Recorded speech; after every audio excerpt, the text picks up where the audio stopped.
کہ جب کوئی مرد عورت روزہ رکھتا ہے یا رکھتی ہے تو پچھلے 330 دن کے گناہ، آج روزہ رکھا، بھٹی تیار ہو گئی، گناہ ڈال کے جلاؤ، دوسرے دن اور گناہ جلاؤ، تیسرے دن اور گناہ، چوتھے دن اور، 30ویں دن سارے گناہوں کو اللہ تعالیٰ جلا کے راکھ کر کے ایمان والے مرد عورت کو پاک کر کے صاف کر کے آخری رات کہتا ہے جاؤ بخشے بخشائے چلے جاؤ، جاؤ بخشے بخشائے چلے جاؤ۔ تو میرے نبی تو 2 کھجور پہ روزہ رکھتے تھے۔ اور ایک بڑا خوبصورت واقعہ ہے رمضان کا، کہیں سے بکرے کی سری پکی ہوئی آ گئی تو اب بڑے شوق سے کھا رہے تھے، اور ساتھ ارباز بن ساریہ بھی تھے، حضرت علی بھی تھے اور حضرت مقداد بھی تھے، 3-4 آدمی سری کھا رہے تھے۔ بلال رضی اللہ تعالیٰ عنہ آئے کہ یا رسول اللہ سحری کا ٹائم ختم ہو گیا ہے، میں اذان دینے جا رہا ہوں، آپ کھانا پینا بند فرما دیں۔ اب میں کہا ٹھیک ہے، وہ باہر چلے گئے، اذان دینے لگے، پھر خیال آیا میں دیکھ لوں کہ آپ نے کھانا چھوڑا کہ نہیں چھوڑا، واپس آئے تو آپ کھا رہے تھے۔ کہا یا رسول اللہ واللہ لقد اصبحت، اللہ کی قسم صبح ہو گئی۔ آپ نے ہاتھ پیچھے کر لیا، کہا ارے بلال نہیں ہوئی تھی، نہیں ہوئی تھی، تیرے قسم کھانے پر اللہ نے پہلے نکال دیا اس کو کہ تیری قسم جھوٹی نہ پڑے۔ حضرت علی نے فرمایا اگر بلال قسم نہ اٹھاتے تو جب تک میرے نبی کھاتے رہتے اللہ صبح کو پیچھے ہٹاتے جاتے۔ دیگ پک رہی تھی، ابو عبیدہ رضی اللہ تعالیٰ عنہ بن جراح وہ دیگ پکا رہے تھے، بکرا۔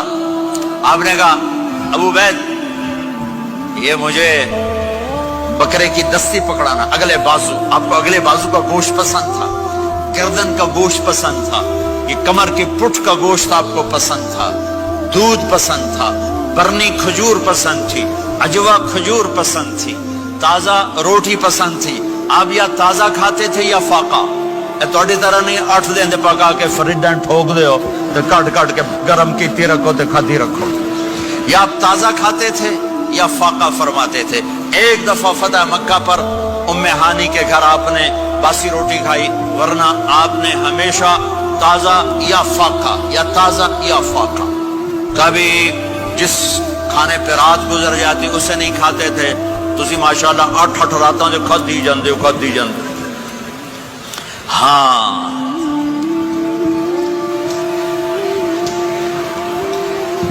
تو کہنے لگے عبید یہ دستی پکڑانا، تو انہوں نے ایسے بکرے کا بازو نکال کے پورا آپ نے یوں پکڑا، نوچ کے پھینکا، کہ دستی پکڑانا، آپ نے انہوں نے یوں نکالا، ڈوئی سر آپ نے پکڑا، کھایا، کہا مجھے بکرے کا بازو دستی پکڑانا۔ کہا یا رسول اللہ بکرے کی 2 ہی ہوتی ہیں۔ آپ نے کہا تیرا بھلا ہو جائے، اگر تو میرے کہنے پہ ڈوئی ڈال دیتا، جب تک میں کہتے رہتا اللہ مجھے نکال کے کھلاتا رہتا، اللہ مجھے نکال کے کھلاتا رہتا۔ اللہ نے رمضان بھیجا ہوا ہے، رمضان آ رہا ہے، اللہ کی رحمتوں کا جنت کے دروازے کھل گئے، جہنم کے دروازے بند ہو گئے، ایک دوسرے کو معاف کر دو، روزے کی حفاظت کرو۔ اب بہت سے بہن بھائی آئے بیٹھو، لڑے ہوئے ہوگے، ناراض ہوگے، میاں بیوی لڑے ہوئے ہوں گے، بھائی بہنیں لڑی ہوں گی، رمضان آ رہا ہے، تیاری کرو۔ جیسے حج پر جانے سے پہلے معافیاں مانگتے ہو، رمضان سے پہلے بھی ایک دوسرے سے معافی مانگو، ایک دوسرے کو معاف کرو، ایک دوسرے کو درگزر کرو، خود جا کے معافی مانگ لو، اللہ آپ کا مقام اونچا کر دے گا، مرتبہ اونچا کر دے گا۔ آخری رات اللہ تعالیٰ فرماتے ہیں جاؤ تمہارے رات کی قیام اور دن کے روزے کے بدلے تمہیں سب کو معاف کر دیا، مانگو۔ اور ایک رات اللہ نے شب قدر بنائی جو 1000 راتوں کے برابر کر دی۔ وہ آپ کی تو راتیں بڑی چھوٹی ہیں، 5 راتیں جاگ لو، 3 گھنٹے دی بھی نہیں رات ہوندی، تو 5 راتیں جاگ لو، 21 23 25 27 29، ان میں سے ایک رات ضرور شب قدر ہوگی۔ ایک رات کا جاگنا 80 سال کی عبادت سے بڑھیا ہو جائے گا، صرف ایک رات کا جاگنا، ایک رات کا جاگنا۔ ایک شرط ہے، دل میں بغض نہ ہو، نفرت نہ ہو، حقارت نہ ہو، کسی مسلمان کو حقیر نہ جانو، بلکہ کسی انسان کو حقیر نہ جانو، تو آپ کی بندگی اللہ کی بارگاہ میں پہنچ کر آپ کے مقام کو اونچا کر دیں گی۔ میرے نبی کا سارا رمضان گرمیوں میں گزرا ہے، گرمیوں میں گزرا ہے، اور آپ نے 3 دن تراویح کی نماز پڑھائی، پہلے کسی امت پہ تراویح نہیں آئی۔